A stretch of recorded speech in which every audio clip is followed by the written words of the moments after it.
அண்மை செய்தியை பார்த்துக் கொண்டிருக்கிறோம். திருச்செந்தூர் முருகன் கோவிலில் ஜூலை 7ஆம் தேதி காலை 6:15 மணி முதல் 6:50 மணி வரை குடமுழக்கு நடத்த வேண்டும் என்று உயர்நீதிமன்ற மதுரை அமர்வு தெரிவித்திருக்கிறது.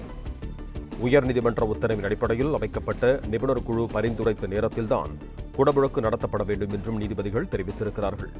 இது தொடர்பான கூடுதல் விவரங்களோடு இணைகிறார் எமது செய்தியாளர் சந்திரன். வணக்கம் சந்திரன், உங்களிடம் இருக்கும் தகவல்கள் சொல்லுங்க. வணக்கம். திருச்செந்தூர் சுப்பிரமணிய சுவாமி கோவில் குடமுழுக்கு நேரத்தை மாற்றுக்கு தொடர் சீராய்வு மனுவில் இந்த ஆண்டு நீதிமன்ற உத்தரவின்படி அமைக்கப்பட்ட நிபுணர் குழு குறித்த நேரத்திலே குடமுழுக்கு நடத்தலாம் என மதுரை அமர்வு கூறியுள்ளது. கோவிலின் விதாயகர் குறிக்க நேரமே முக்கியமானது. ஆகவே வருங்காலங்களில் விதாயகர் குறிப்பிட்ட நேரத்தை எழுத்துப்பூர்வமாக பெற்று குடமுழுக்கை நடத்த திட்டமிட என நீதிபதிகள் கூறியுள்ளனர். திருச்செந்தூரை சேர்ந்த சிவராம சுப்பிரமணிய சாஸ்திரிகள் மதுரை அமர்வு சீராய்வு மனு தாக்கல் செய்தார். திருச்செந்தூர் சுப்பிரமணிய சுவாமி கோவில் குடமுழுக்கு ஜூலை 7 காலை 6:15 மணி முதல் 6:50 மணி வரை நடைபெறும் என கோவில் நிர்வாகம் அறிவித்துள்ளது. இதைவிட நல்ல முகூர்த்த நேரம் உள்ளது. இதற்கு பதிலாக ஜூலை 7ஆம் தேதி மதியம் 12:05 மணி முதல் 12:47 மணி வரை தோஷங்கள் இல்லாத நேரத்தில் குடமுழுக்கு நடத்த அனுமதி வழங்கியுள்ளது என கூறியிருந்தார். அதுவரை கும்பாபிஷேகத்தை அழைப்புதல் வழங்குவதற்கு இடைக்கால தடை என கூறியிருந்தார்.